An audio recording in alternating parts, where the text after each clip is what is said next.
have the problem of the blessing of riches in that the folks that you see here today have been at the forefront of U.S. policymaking on WPS in the U.S. from 1325 and all the way onward through today. So I would like to hit some of those highlights. To my immediate right is Ambassador Milan Revere, the first U.S. ambassador for global women's issues, first appointed in 2009. She is now the executive director of the Georgetown Institute for Women, Peace, and Security, and also serves as the special representative on gender issues for the OSCE chairmanship. And in your assorted roles, almost too many to count, I truly encourage you to look on our website of the bios of our panelists.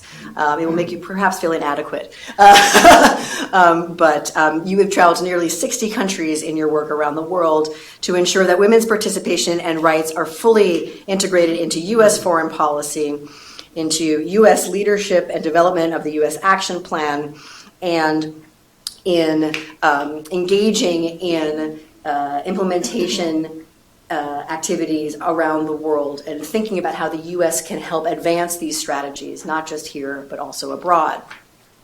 To her right is Angelique Young, who's the Director of Training for Law Enforcement at the Anti-Defamation League, where she's responsible for developing ADL's law enforcement curriculum, training ADL staff and experts to deliver ADL law enforcement training programs, and delivering other priority training for ADL. Before she joined ADL, she spent 6 years at Inclusive Security, which is an organization dedicated to ensuring that women play meaningful roles in decisions about peace and security. There, she directed the National Action Plans program, which was a global initiative aimed at helping governments construct their national action plans pursuant to WPS. We also have several professors. Actually, I think everyone on this dais today teaches a course at a university that's related to this subject. So we have Milan at Georgetown. We're hitting all of the DC spots and elsewhere. Angelique is at George Mason, where she has taught international police and rule of law for many years. To her right, Lyric Thompson is the Director of Policy and Advocacy at the International Center for Research on Women. She is an adjunct professor at George Washington University, where she teaches a course on women's rights advocacy. And in leading ICRW, she leads the institution's formulation of evidence-based policy recommendations and oversees the organization's advocacy efforts within the U.S. and globally. She's also a member on the Council of Foreign Relations Advisory Committee on Advancing Gender Equality and is part of the leadership group for the Global Forum on Gender Equality that will be convened by UN Women this summer to commemorate the 25th anniversary of the Beijing Declaration and Platform for Action. You may remember this as the place where Hillary Clinton made the famous statement, "Women's rights are human rights." And that, if we were to look at what is a predecessor to our WPS agenda, I believe we pointed that. To her right, we have Professor Dr. Joan Johnson-Fries, who is a professor of National Security Affairs at the Naval War College in Rhode Island, where she teaches in the National Security Affairs Department. Her work is focused on national security generally, space security, women, peace, and security. She has also written the book Women, Peace, and Security, an Introduction, which I encourage you to look into if you want to know more about these fields. And I feel like, yes, I know this is a bit of a commercial, but this is in genuine, I say it genuinely, I mean it. It's an excellent introduction to the field. And to her right, last but not least, we have Jenna Ben Yehuda, who's the president and CEO of the Truman National Security Project. And she came to that organization with nearly 20 years of combined experience in diplomacy, defense, and development, working with stakeholders, the private sector, and think tank communities with a particular expertise in Latin America. She's also a term member of the Council of Foreign Relations and teaches at George Washington University. She's also the founder of the Women's Foreign Policy Network, which is an international network of 2,800 women leaders in international security, business, and development. So with that, we're going to have what I hope is an engaging conversation today, not only in this panel, but the ones that follow. I highly encourage you to ask questions. We will have time for that, for sure. But to start us off, given the backgrounds of our panelists, I would like, Ambassador, for you at first to discuss sort of how did we get here? And how did, for example, we have now this, your position being the first of its kind, how did that come about and how does that fit into this greater agenda? Well, thank you, Xander, and welcome to all of you. I'm glad you gave us that rather comprehensive outline, because this very much could be looked at as a foreign language program here, because a lot of this is not something that I dare say most people work with every day. And I'm so happy to see so many gentlemen here today, because this is an issue of national security, of world security, and it's an issue that affects all of us. In terms of how did it come that the United States finally adopted one of these national action plans, and just a little bit on why a national action plan. When the UN Security Council, which is that part of the UN that focuses on world security, when it adopted what we generically call 1325, this Women, Peace, and Security resolution, it really had to do with really moving forward in this space in a more effective way. Which is not to say that there wasn't a focus on these issues in some way leading up to this point.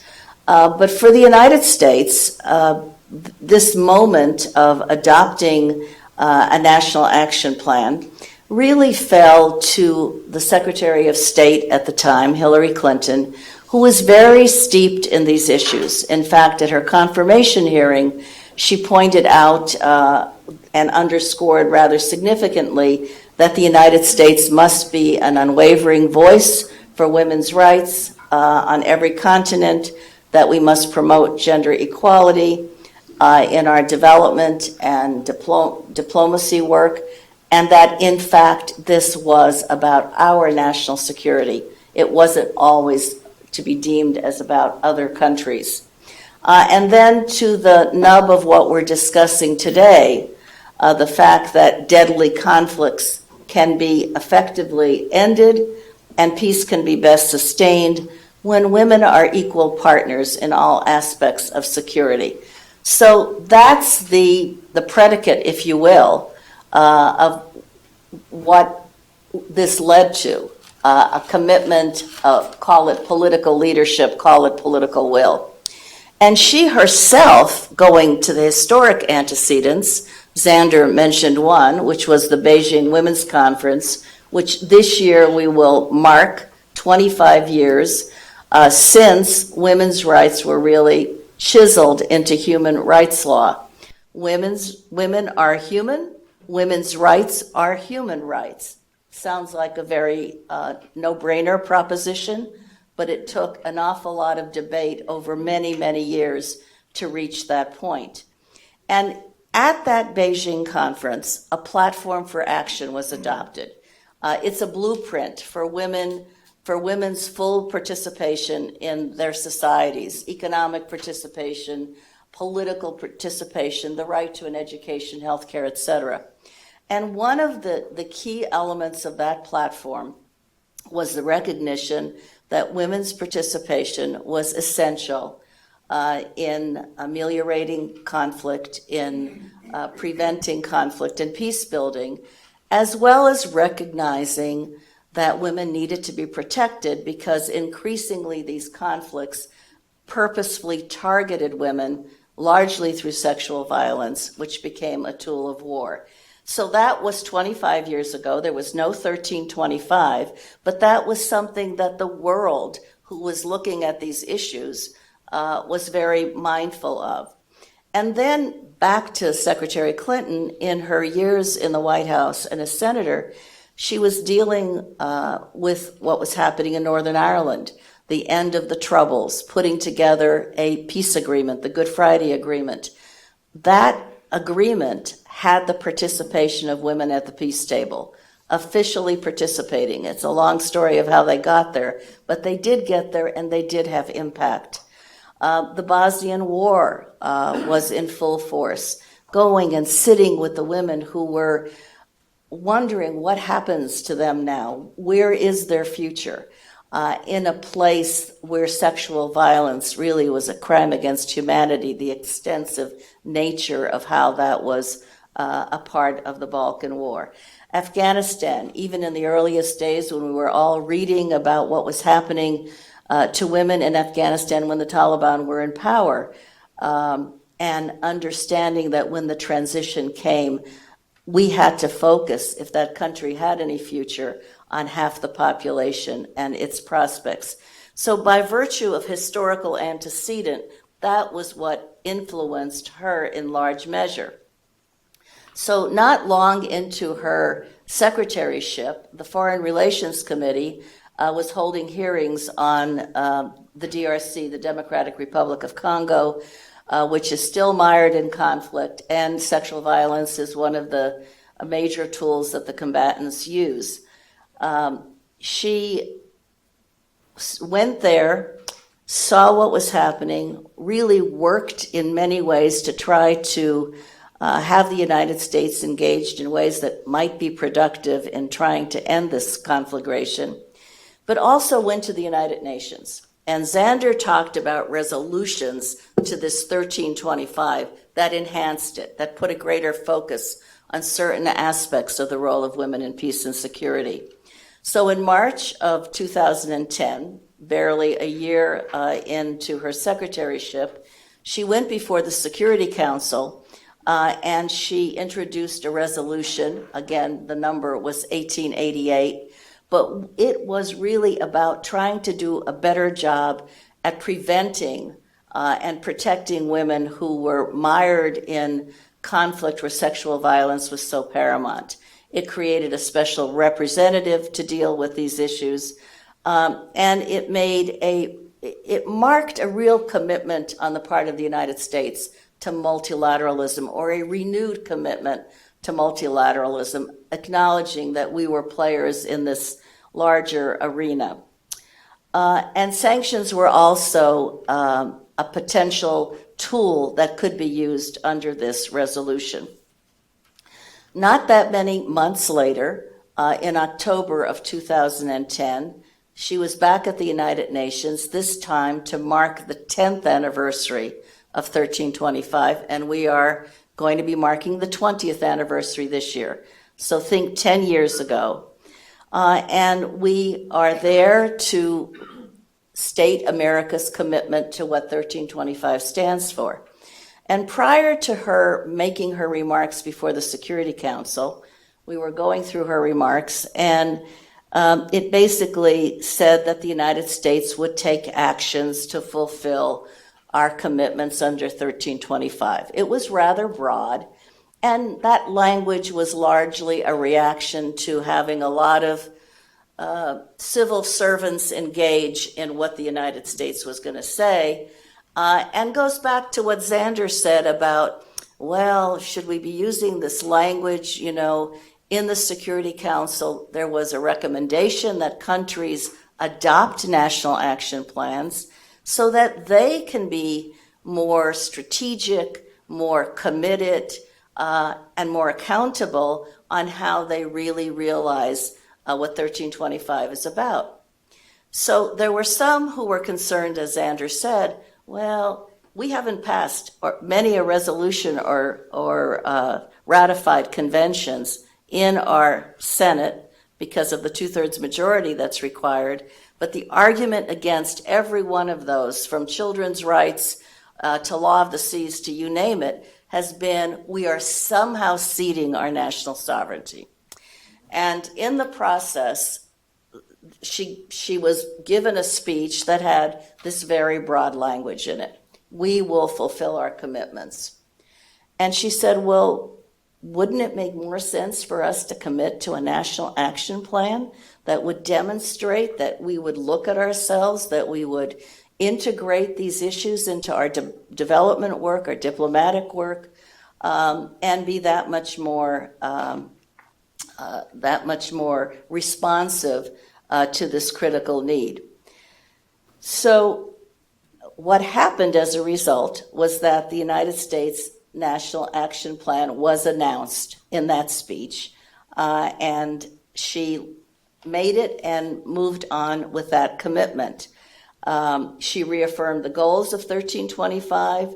She pointed to what was already happening in terms of our foreign policy and making women front and center on these issues, from training of peacekeepers, working with the Pentagon, to Afghan women and moving them to the High Peace Council and engaging them in international forums, to women's participation in local peace councils that USAID, our development agency, was supporting, to developing and implementing ultimately 1325. And then announced a couple more steps, and then the crescendo was, we, the United States, will develop a national action plan to accelerate the implementation of 1325 across government, and with our partners in civil society, adopt indicators laid out in the Secretary General's report that recognizes the critical role that women have to play in the full range of peace building. After that, a process started, an intra-government agency process. It was lodged in the White House. It was lodged in Samantha Powell's office at the time. It included largely the State Department, USAID, and the Department of Defense.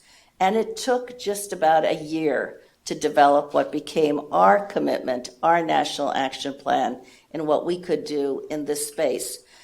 You will hear, those of you who stay for the keynote speech tonight, Michelle Flournoy. One of the things we did right after the Secretary made her statement at the UN is go to Michelle and say, okay, how are we going to get the Department of Defense involved in this? And as this process took place over a lengthy period of time, almost a year, the Department of Defense, being at the table, said, you know, if the president just issues a presidential directive, that's really not going to impact DOD very much. He really needs to accompany that with an executive order. And so, as you heard, this National Action Plan was issued as an executive order. Shortly after the president's message went out, Secretary Clinton then went to Georgetown University using that platform to announce the specifics of the launch of the U.S. plan, so all the world could hear that whether the pillar was prevention, women as an early warning sign of what's going to happen ultimately or can happen, whether it was enhanced ways to protect women, whether it was the role that they played in the full effort at participation in negotiations and more, or in relief and recovery. What happens when that conflict ends and you just sign an agreement? How do you build democratic institutions? Where are women in terms of rebuilding that society? What opportunities do they have to participate politically and economically? So that went on. Resources were provided, not enormous resources, and resources have always been an issue. But going forward, it did impact our policy arena in many ways, and the most important ways, I think, are looking at the agenda of the State Department, whether it's Sudan, whether it's Afghanistan, whether it's Colombia. What is the United States doing to take this commitment and enhance those efforts? And then one last thing I'll mention that happened was the Quadrennial Diplomacy and Development Review. The Department of Defense had always done a QDDR, where they looked at itself and made a strategic plan going forward. State Department, for the first time, undertook this strategic plan, this strategic process. And in it, the NAPs were, the NAP, the United States National Action Plan, was fully integrated as women's participation and the perspective that women bring was fully integrated into this National Action Plan. So that was the beginning. You're going to hear from my colleagues here where we are, what it takes, what the deficiencies have been, where the lacking of political will has been, and now we are the only country in the world that has a law on women, peace, and security. What difference will that make? Thank you so much. As for the recording, I should do this. So the ambassador laid out, this long build up to how we have now the WPS Act in the United States, but these things don't just come from thin air. right? There's inputs from internally in the government, but there's also inputs from civil society. And Lyric, I know that you were involved from a civil society side in helping to advance the NAP as it was being developed. And so, how does that work? Someone from outside of the DC bubble, I think, presumes that these things just pop out from somewhere in government. But there are these opportunities for interactions between the policymakers and, dare I say, those in the real world. So can you explain how, good or bad, civil society, can you give us an example of how they played a part in the development of the strategy? Sure, happy to. And I'll say that I'm not the only person on the panel that was involved in pushing for that, so I welcome colleagues to chime in. But at the time, I was with another nonprofit organization that specialized in providing wraparound services to women who had survived conflict in a number of the countries where the ambassador has already mentioned and that were of strategic interest to the United States. And so it was typically my boss that was hauled in for some of those hearings to talk about what was women's experience of war and how are we going to do better. And I'll say that those conversations and those hearings started in the Bush administration with the conflicts in Afghanistan and Iraq, and began the process of those of us in civil society looking ahead to this anniversary. Anniversaries are great opportunities to push for policy innovation and advancement because everybody always has to come to the UN or has to come to wherever the conference is being held. This year's anniversary for the Beijing conference is a good example. And they want to kind of show up and have something new and shiny to say. So those of us in civil society who had worked with other countries on their national action plans were very excited about the possibility, given the momentum that the ambassador had mentioned, that the United States might be one of those. Now, we were assured from the beginning that the United States would not do a national action plan. So I like to say that this is a nonpartisan issue. At that point in time, it was a non-starter. Even though you had the Secretary's clear commitment to this, as Ambassador Revere has alluded, the bureaucracy and inertia that I've now come to appreciate in the last 3 years was really slowing down the level of ambition on that. So we were shocked, those of us who were gathered as civil society is, sort of looking over the balcony in the Security Council waiting to see what would happen, when the announcement came at the 10th anniversary of 1325 that the United States would actually pen a NAP. And I believe some of those who were traveling with the Secretary were also surprised at that moment, which is kind of a delight. But the road back to Washington had never been longer, of taking that community of principles and ideals from peace activists who had been working to forge the very pillars of 1325 and these international dialogues on peace and human security, and being able to imagine a world where equality and justice for all was a reality even in times of conflict, not being an afterthought to U.S. security and military processes. And so it was interesting because we started a coalition. It still exists today. It's called the Civil Society Working Group on Women, Peace, and Security, and several of my colleagues are or have been members of that. And it was a process of educating from the very beginning. One of the first things that we did, and which I think is a very interesting indicator of the change that this issue has experienced since coming to Washington, was we had a 3-day symposium that said, here's what the Women, Peace, and Security agenda is for everybody in Washington, including the government. And there were military contractors that showed up, Lockheed Martin, Boeing, everybody was there, kind of sensing, is this going to be something that actually shows up in, security assistance and appropriations and those sorts of things? Spoiler alert, it's not. All these years later, we still don't have any money for this agenda, so I don't go to meetings and see anyone from Lockheed Martin anymore. That being said, the civil society groups are still there sort of working on what are the iterations of this and how do you hold these policies to account. What was the role of civil society? Truly, really to educate. Samantha Powers, kind of right-hand person who was responsible for coordinating on this, candidly said to us, "I've never heard of this agenda. Please educate me." And so we enjoyed actually a really incredible spirit of partnership at that point in time, where we were able to educate, bring the resources, and then have a hand in crafting what became the National Action Plan. And then in the 2016 update, the addition of things like climate change that had not really factored into the 1.0 of that policy. I say that I now appreciate the bureaucracy and inertia that can slow down the process, because I've also seen in the past couple of years the inverse of that. Now, while this issue has continued to enjoy bipartisan support, and we are one of the first countries to pass legislation through Congress as opposed to through executive action that was signed by President Trump, this has been perennially referenced in our national security strategies in both the Obama and Trump administrations, and a subsequent strategy on this issue that was mandated by that legislation was also, from soup to nuts, a Trump administration effort.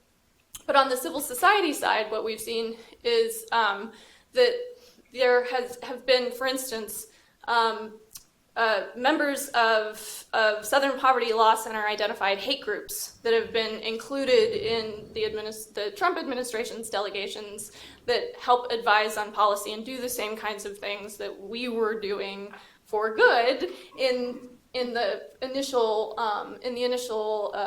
days of the Obama administration. And that has, I think, emphasized a point of inflection for those of us in the community about what is the ideal spirit of collaboration between civil society and government. What are the parameters in which you can pen ambitious policies like the National Action Plan and subsequent policy actions?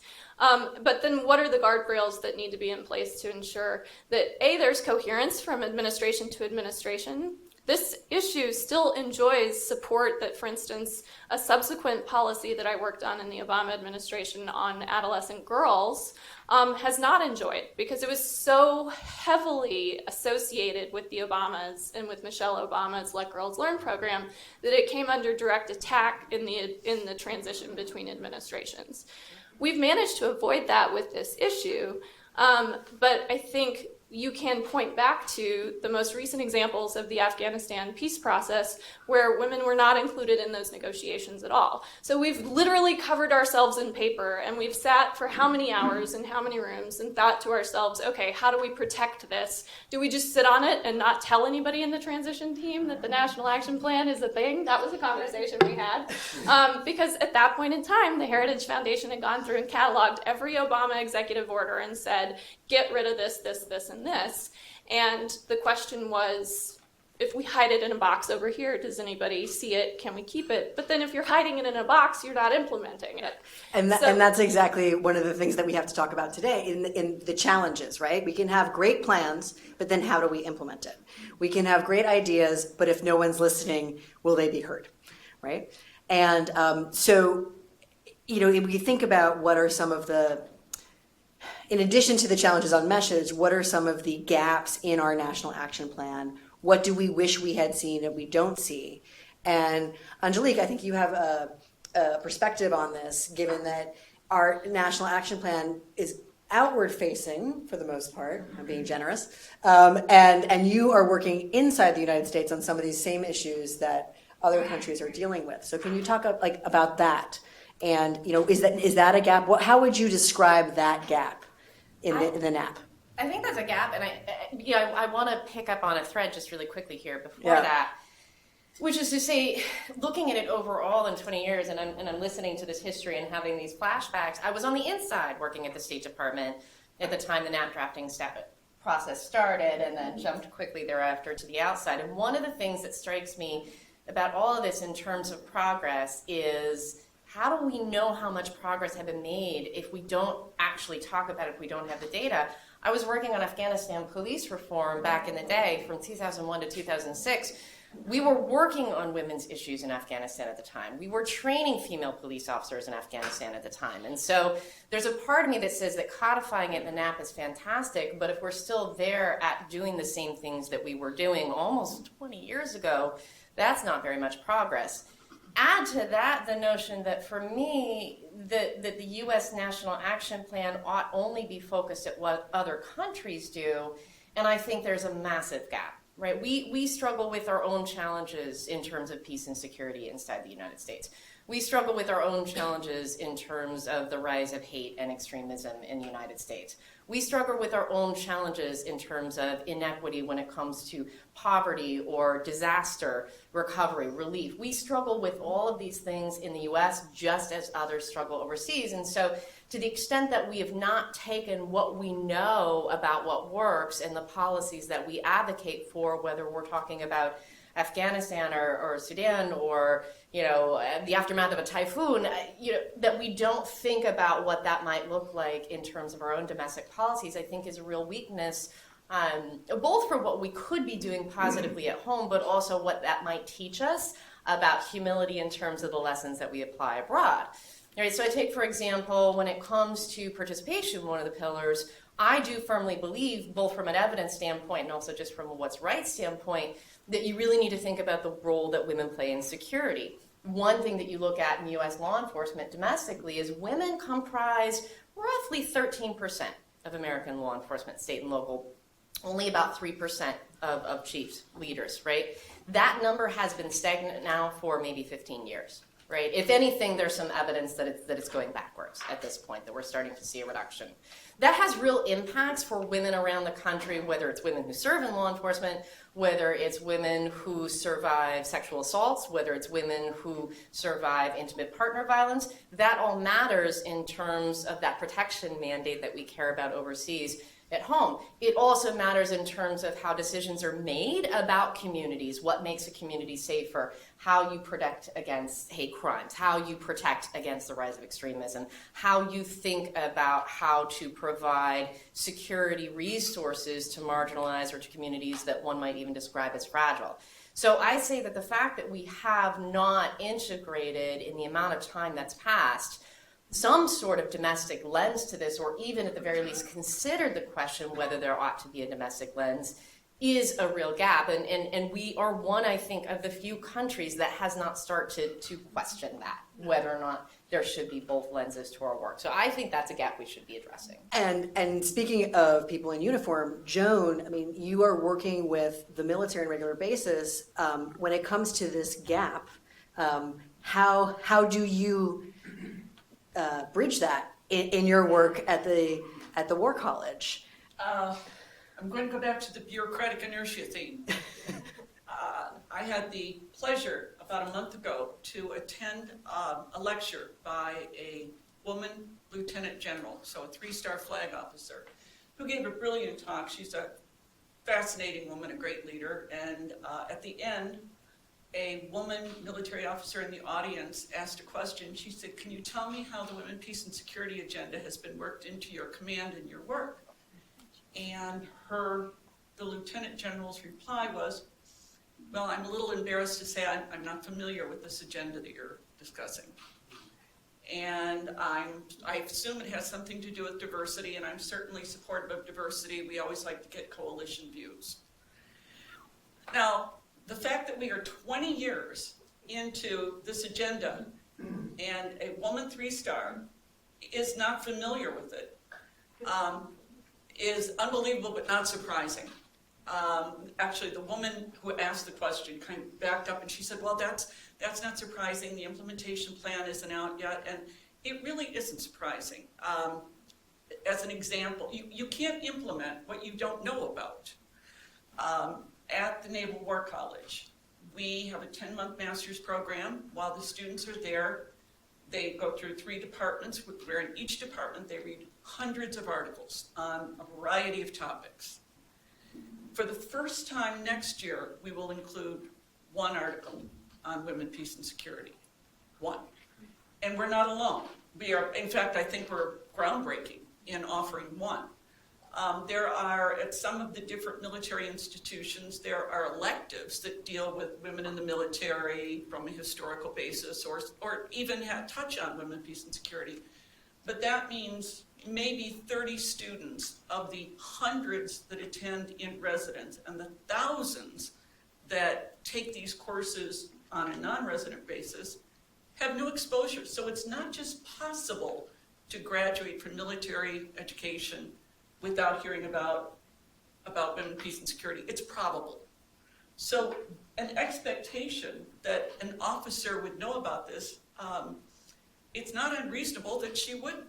So how do they get to know it? Well, it's very individualized. There are individuals within the Pentagon who are committed to this and are working hard on it.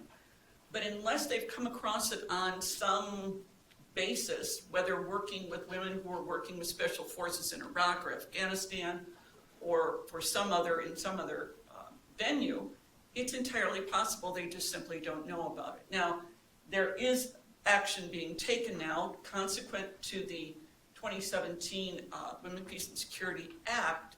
There has been this call for an implementation plan.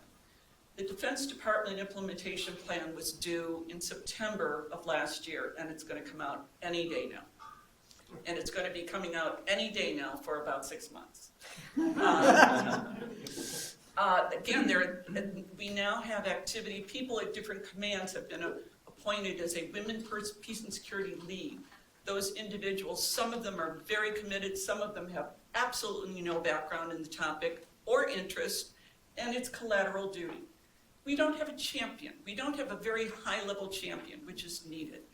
It was pointed out that initially there was no money attached to implementing Women, Peace, and Security. For the first time last year, there was $4 million allocated out of a $1.3 trillion budget. I got some emails from the Pentagon, unappreciative emails from the Pentagon, when a co-author and I pointed out $4 million. Well, an Abrams tank is about $8 million, and according to Military Times, the Pentagon spends $84 million a year on Viagra. So there you have you can see your priorities. Yeah. There are other things going on, but unfortunately, it's a lot of organizational rather than substantive action. So, dare I say, a lot of what we've said so far is about frustration, is about negative experiences within this, but there are different kinds of action, right? And Jenna, you've been inside the State Department, now you're outside, and in the organizations that you've worked for outside, I've seen that there's been an ability to have rapid response action. And so perhaps you can give us a positive story or an example of how, when motivated, there can be quick responses to at least some of these issues in a domestic context. Sure. Well, thanks so much. I'm really happy to be here. It really tickles me to be on this panel with so many amazing women who I've long admired and known as friends. But in particular, Ambassador Verveer, I really remember, I'm sure you don't, but I remember in 2010 being in a conference room with you at the State Department, and you said, we're going to do a national action plan. And I was one of the drafters for one of the regional bureaus on Latin America. And this was a huge, huge moment, because you have to also recall that the United States was late to the table, right? And so this was a big part of establishing U.S. credibility on these issues. Because when we talk to our partners, when I talk to ministers of defense and foreign minister equivalents throughout the 35 nations of the Western Hemisphere about this, they would say, yeah, where's your national action plan, right? And so the notion that we were going to do this was really big. And I remember coming home and bursting through the doors of my house, and I had infant twins and a toddler at the time, and I said to my husband, we're going to have a nap. And he said, yes! I said, not that kind of nap. And it was really, really exciting stuff, and it was hard, as interagency stuff is, and we got it done, and it was a really big deal. Where I totally agree with Angelique's point that we have well fallen short is in the implementation, not just on the domestic policy side, but within the institutions of government, within the national security apparatus itself.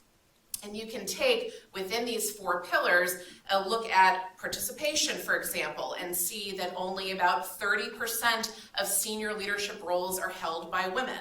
You could look at protection, for example, and see that women in the national security space are disproportionately affected by workplace violence, whether it's gender-based violence, whether it's sexual assault or harassment, that far outside of the national levels, there is a real crisis of personal workplace safety for women in the space. And so following my 12 years in the State Department, during the fall of, the kind of Me Too fall of the last, 2 years ago, I turned around to a number of friends in the space and said, we have to talk about this issue in national security. Me Too is as much a problem in the hospitality industry and entertainment as it is here in the halls of government, because we know that what all of those industries and spaces share is that assault and harassment are really born of an imbalance of power. And we have that in spades. And so what we did was we pulled together an open letter. This is kind of a very DC thing to do, but you write a letter with policy recommendations, and then you get the fanciest and largest number of people to sign it that you can possibly muster. And so we gathered the signatures of over 70 U.S. ambassadors, many of them still current U.S. ambassadors, which took a lot of chutzpah to do at the time. And then hundreds of other women from throughout the space, and they committed to this letter and said, either we've been victims of assault or harassment, or we know those who have, and we see it as a direct threat to our U.S. national security and global leadership. Well, it was published in Time magazine. 48 hours later, I had Margaret Brennan sitting in my living room for CBS This Morning, talking about this issue, and it did spark a lot of conversation in the space. And then men penned their own responses about, things I would have done differently. Jake Sullivan wrote a very moving essay, been Hillary Clinton's senior foreign policy advisor at the State Department, about what he could have done to encourage women's representation. I'm proud to say that 2 years later, we now have finished through Legislative Council a bill that is about to be introduced in the House by Representative Jackie Spear, with whom I've been working on this draft for about 18 months. She herself is a survivor of assault and has a very compelling story about her own personal history and dedication to the issue.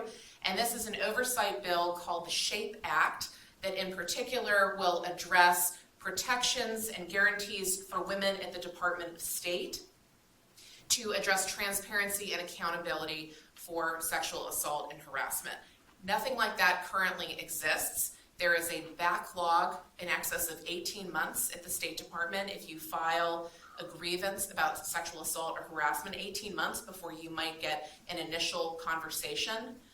That means that if you are serving in Afghanistan, if you are serving in Iraq, if you are serving in Pakistan, and in any of the number of places where there are unaccompanied positions that are 1 year in duration, you could spend your entire time in that country serving alongside the person who has harmed you. And in the last 2 years, the number of accounts reported has tripled. And so too has the backlog, because no additional people have been added to this. There's been a lot of attention. The legislation is very promising. There is bipartisan support for this. We're hoping it'll be introduced with Representative McCall's support out of Texas.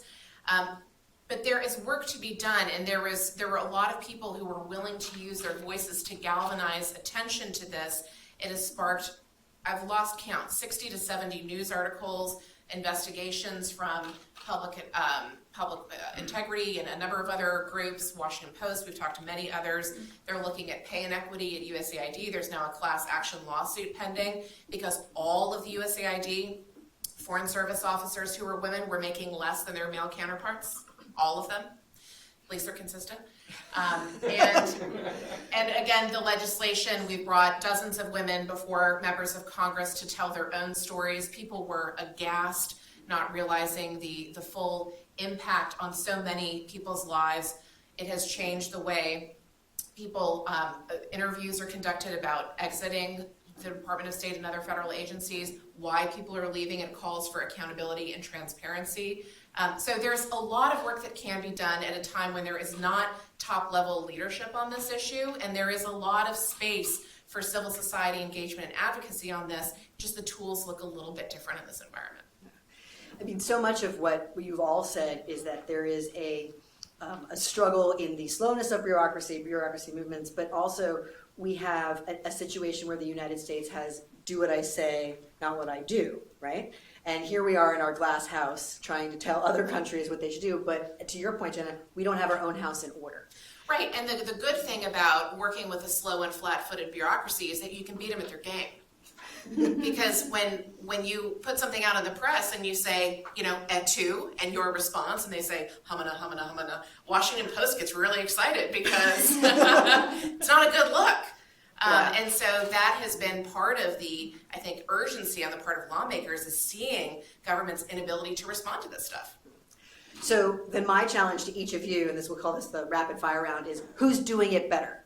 So can you give me one example of another country that is doing better on this than we are?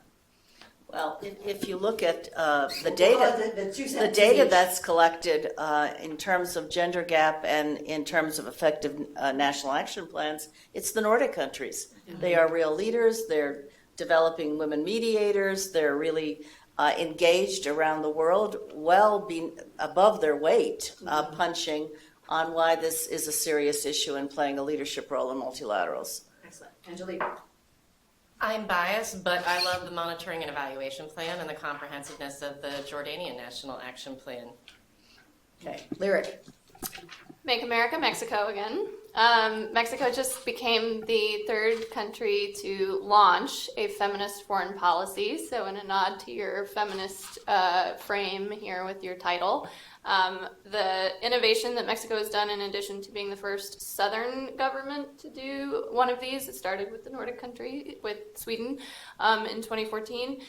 They've also included immigration, which I think is another area that, particularly in this day and age, this community needs to look at in theirs. Great. Joan. NATO. NATO is far ahead of the Pentagon in the integration of women and training gender advisors, probably due to the influence of the Nordic countries. But their education program is fully integrated with women, peace, and security, and they're doing a very good job of it. They need more money, but doesn't everybody? Jenna. Y'all took all the good ones, but I'll add Canada to that list. Jackie O'Neill, a friend of ours, is the current ambassador for women's issues there. They've been major proponents and are doing a great job, I think, walking the talk in terms of their own provision of childcare subsidies and taking care of folks and offering a gender lens through their foreign assistance development work. Great. It was noted again, our title of national security as a feminist issue. The F word comes loaded sometimes. And we've talked about how, if the message was seen to come from a particular person, so you mentioned, Lyric, about, Obama things were assumed to be bad. People note, don't mention feminism when it comes to security because then, no one will listen to us. And so I ask, and for whoever wants to answer it, should we call this a feminist issue or not? Is that advancing the cause or not? Well, Sweden started this with their feminist foreign policy, and it was really to integrate gender in very significant ways across the whole agenda. I don't think, and I'm sure there are others here who disagree with me, if I had adopted a feminist foreign policy agenda at the State Department in my day, I'd probably be ignored. But when I talked about these issues in terms of the evidence-based case, in terms of why it would make my colleagues, many of whom were significantly male and at the top of the ladder, why it would enable our mission to be more effective, why they would be more effective, it all began to change, and I got a listening. So I do think that language and communication is important on how you begin to move an agenda forward. I'm speaking from my own experience. It's not Margot Wallström's experience in Sweden, but I think we have to be we had a forum, I think Lyric was at the forum that the Council on Foreign Relations did, and my colleagues who, I'm no longer in government, who were in other countries, many of whom agreed with me, and they said we could not do that and make progress in our own countries. So, words matter. It works in some places, it doesn't work in other places. Can I add to that? Yes. One of the things that NATO has done to get around this issue of, is it a feminist issue, is they talk about gendered perspectives and issues regarding women and girls, men and boys. And that I think is one of the smart things that they have done. Yeah. Lyric. So I do agree with you, Ambassador Revere. I know you thought don't she think wouldn't. that. But the first rule of advocacy is know your audience. And so my answer is it depends on the audience. An audience is highly contingent on time. And we're at a time where we're so polarized and there's flanks going different directions, and it's a loaded word, but it's an attention-grabbing word. It is now no longer 2014 when there was just one country that got laughed at that did this thing. There's now, that have at least announced, if not published policies, 5. And so When you say 5, it's the ones like Mexico that have the feminist. Sweden 2014 Okay. feminist foreign policy. There you go. Canada 2017 feminist international assistance policy, not the other streams of foreign policy, just development, but they'll argue with you about that now. Because we have the benefit of time, right? Yeah. Then France, Luxembourg, and Mexico all announced last year, and Mexico just published theirs full feminist foreign policy last month. The thing that I will say that, and we're doing polling on this, I actually, when I was planning for the administration that wasn't the last time, when I only had one plan, I have two plans this time, I was launching a campaign on a feminist foreign policy for the United States, but it was 2016, and there was only one country that had one of those. And it was basically, the recommendation was, make basically a Frankenstein of all of the policies that Ambassador Verveer and others had worked on, add one on climate, call it feminist, just because the word was a useful device. We now have a body of work, no standard definition, which I'm seeking to address with colleagues in those countries, but we now have a body of work where we can look to policies that are public, that have now the benefit of several years of implementation for Sweden to say, this is what feminist foreign policy is. Separate question, do you call it that? And I don't think we're there yet. We're doing polling this time. There's a much more exhaustive process of saying this includes trade, this includes immigration. This is so much broader than what the State Department Global Women's Issues Office led at the time, which was an incredibly innovative and valuable office, but only a small part of our national security and foreign policy architecture. And it's time to take it to the next level. And I think we also see this in the UN resolutions, right? Because the later resolutions that then recognize even sexual violence, which tends to, again, what do people think about? They think about women in that context.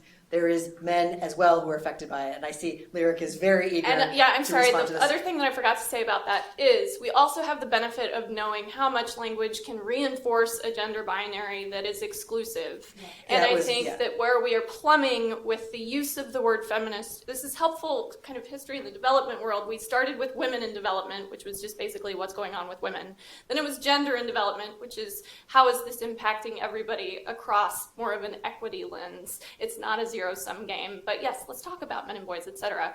Feminism is signaling that we're ready to take the next step and say we're no longer living in a world where there's only two. And we want to imagine a space that is intersectional, inclusive, and addresses disparity and marginalization that is very much manifested across race, across gender, which is not a binary, and across various other intersecting ways, indigenous identity, religion, disability, or urban, rural, you name it. It's messy, but it's the most important work that we're doing right now. Yeah. The intersectionality of this issue, so that's another vocabulary word that we might hear today.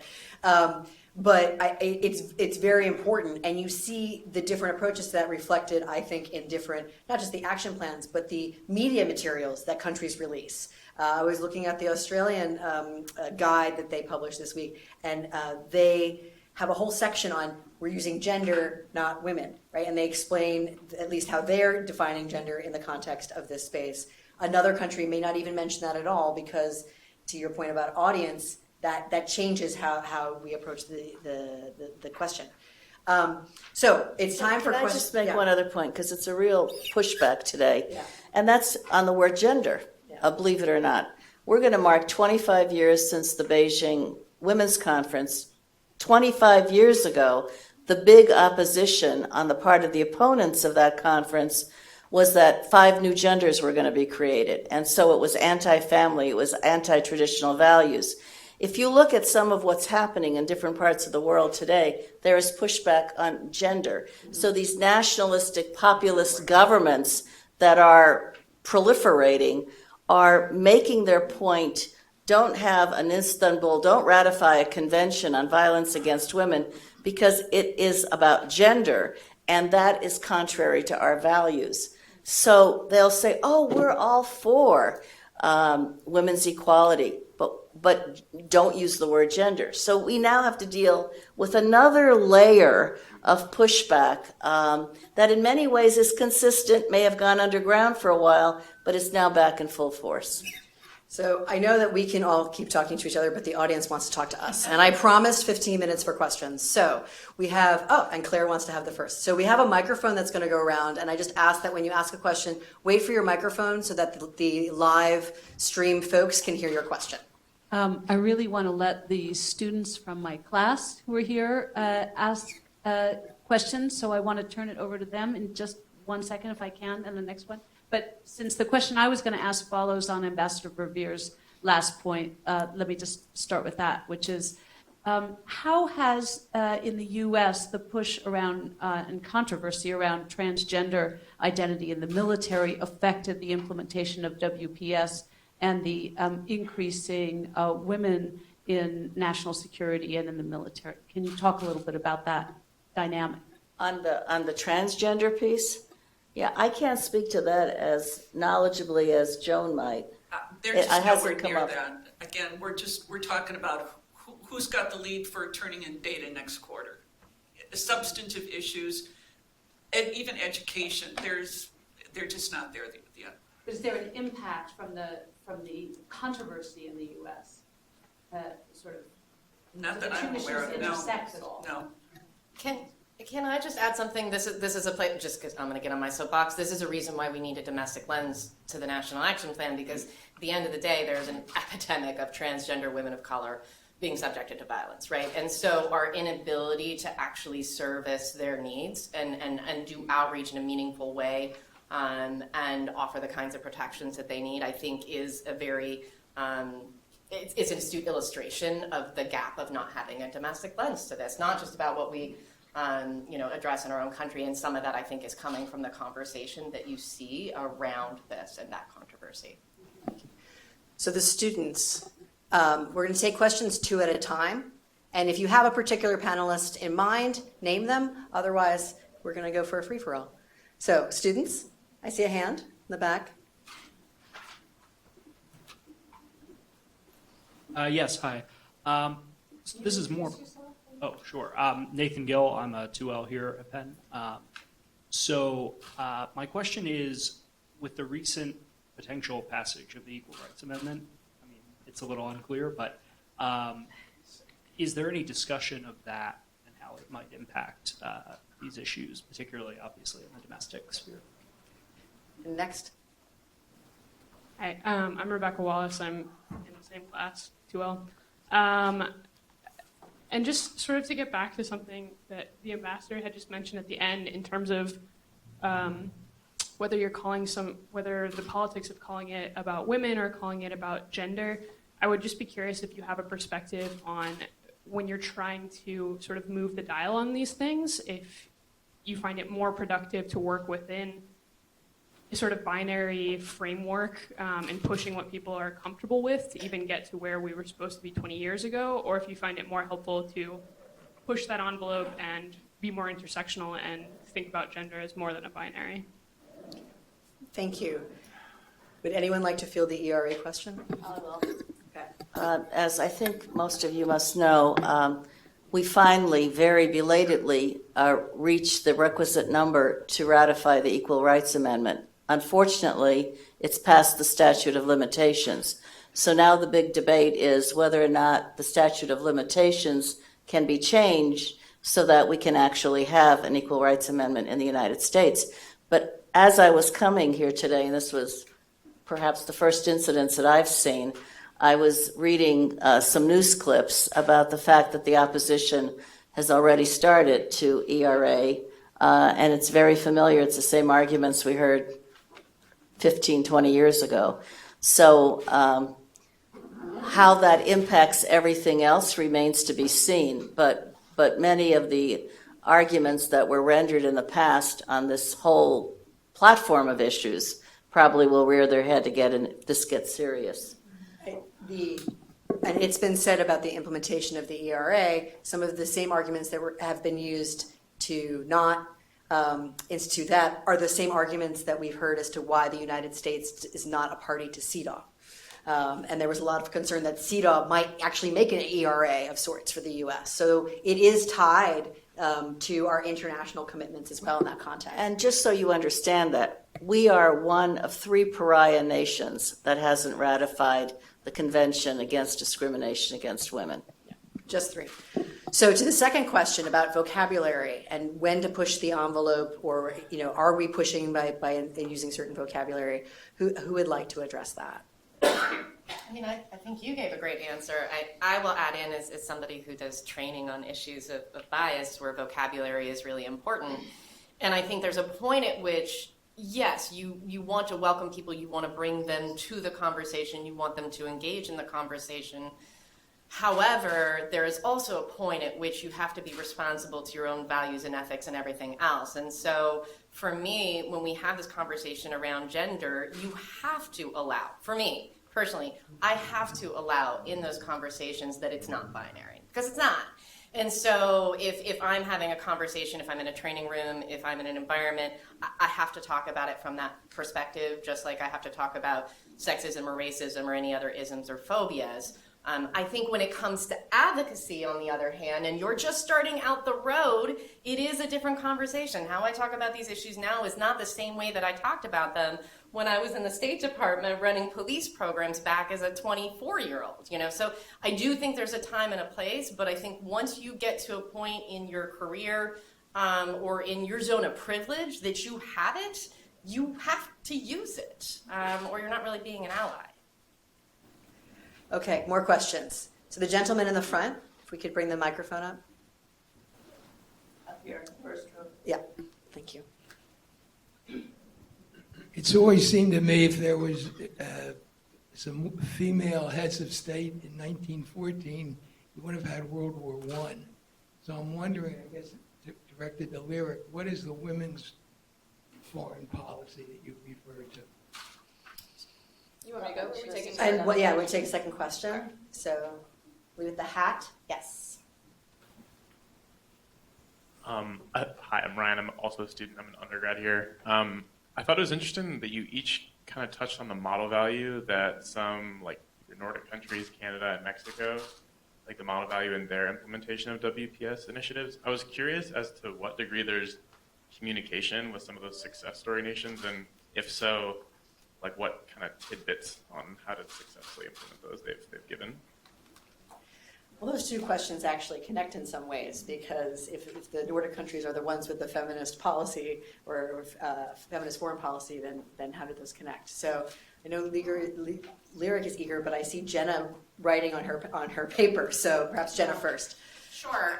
Ryan, it's a great question, and it goes back to a lot of what Rebecca was saying, and I think to Lyric's points on advocacy. I think much in the same way that we have to know our audience, we could think about these conversations as being, one piece is how do we talk to stakeholders, not in government, but like, for example, Truman Project does a lot of work on climate. And we do that in red and purple states. When we go to these places, we don't call it climate change. We talk about resilience, right? Who doesn't want to be resilient? It's great, right? So you can kind of come in at the side. But if you're having the conversation within government and you have a space in which you're operating, and you can be, a budget ninja and say like, and here, when we talk about this, we're going to talk about it as being broadly inclusive and intersectional. Whoop. Nobody saw that. There are opportunities to do these kinds of things.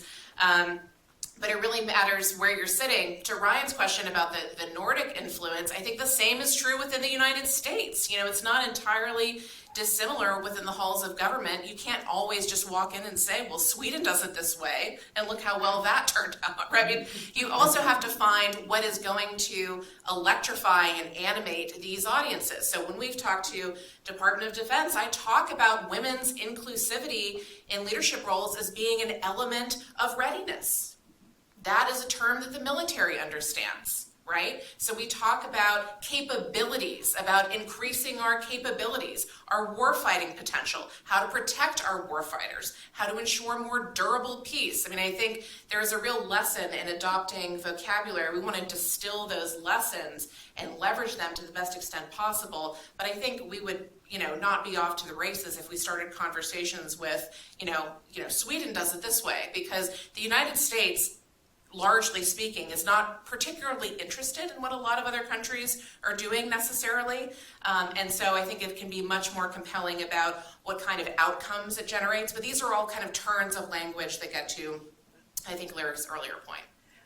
As a former litigator, may I dare ask a very leading question of the panel, which is that, is it relevant? Is it a point of note that these Nordic countries that are promoting arguably this feminist foreign policy agenda are also the countries that are known for having the greatest gender equality writ large in their communities? For example, Iceland recently passed a law to mandate equal pay, things like this. So, Lyric, if you want to start. So I'll start there, and also to answer your question, I take issue with the fact that it's just the Nordic countries, which is why I referenced Mexican feminist foreign policy, which is to say, I do hear we can't all be Sweden, to your point, and then now we can say, can you be Mexico?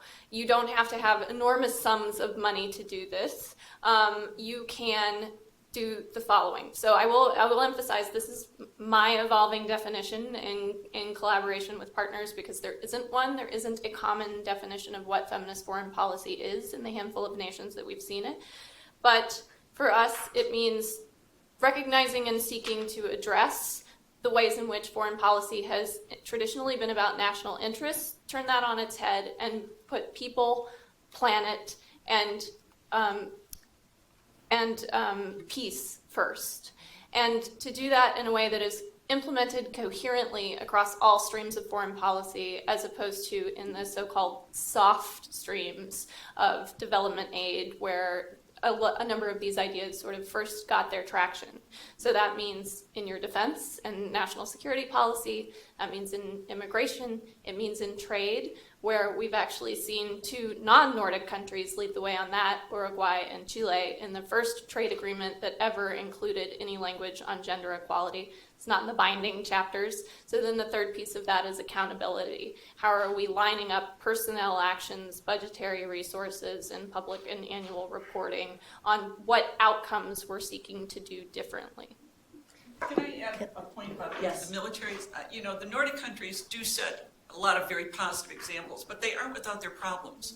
I talk about in my book a Norwegian officer who was challenged twice in court by her male colleague after she was promoted, and he decided it was because of her gender rather than qualifications. They have trouble getting requisite numbers of women into their military because a lot of the cultures are still pretty traditional. They just choose not to join the military. So they do serve very positive examples, but I don't think, I think we'd be selling them short in terms of not recognizing. And Canada has similar issues with still getting over cultural barriers to women in leadership positions that still need to be addressed.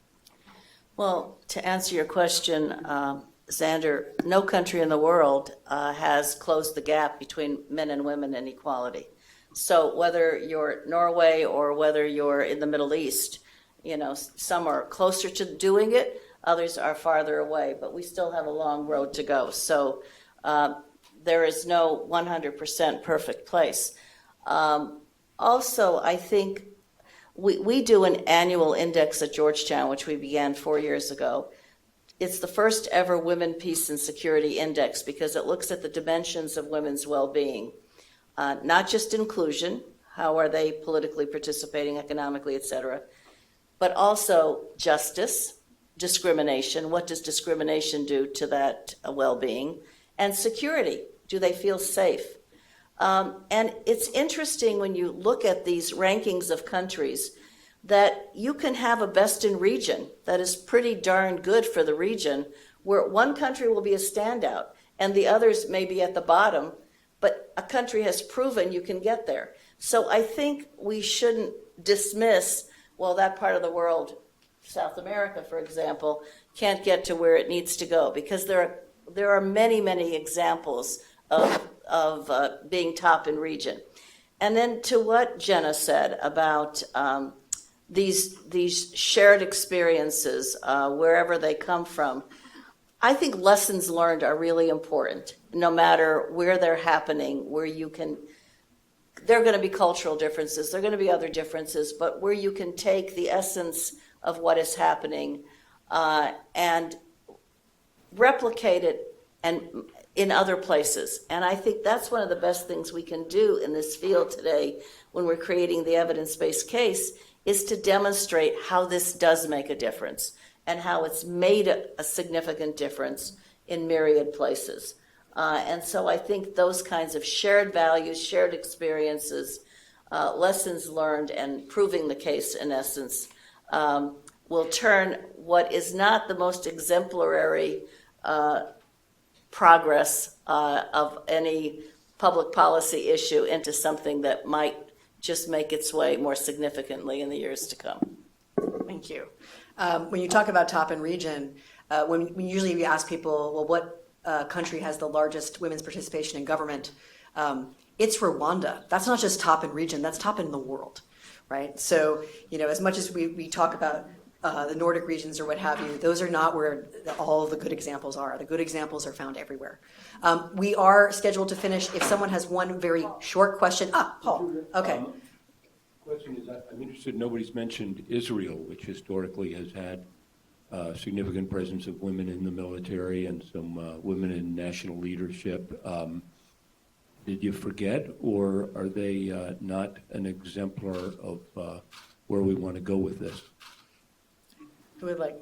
I can just say that they're also the other country that has legislation on women, peace, and security. Well, they treat men and women equally when it comes to the armed services, so everybody has to serve unless they have, the grounds to come out of it and do some other kind of public service. So in that case, they are demonstrating an inclusive policy in terms of who comprises their armed forces more than other countries, which still, many which have a proviso that says women can't participate. But there are certain fields that are largely dominated by men that women are still not structurally but culturally kept out of. Those fields that usually lead to very high-paying post-retirement jobs are all men. What else is new? One of the things that strikes me, I used to get this question all the time, right? Because I literally co-authored a guide on how to create a high-impact national action plan, and folks always want to know, what's the model, what's the country to look at? And at the end of the day, there's no singular model that works for every country, and I think what it comes down to for me is if your plan is good, then you know where you started, and you know where you are now.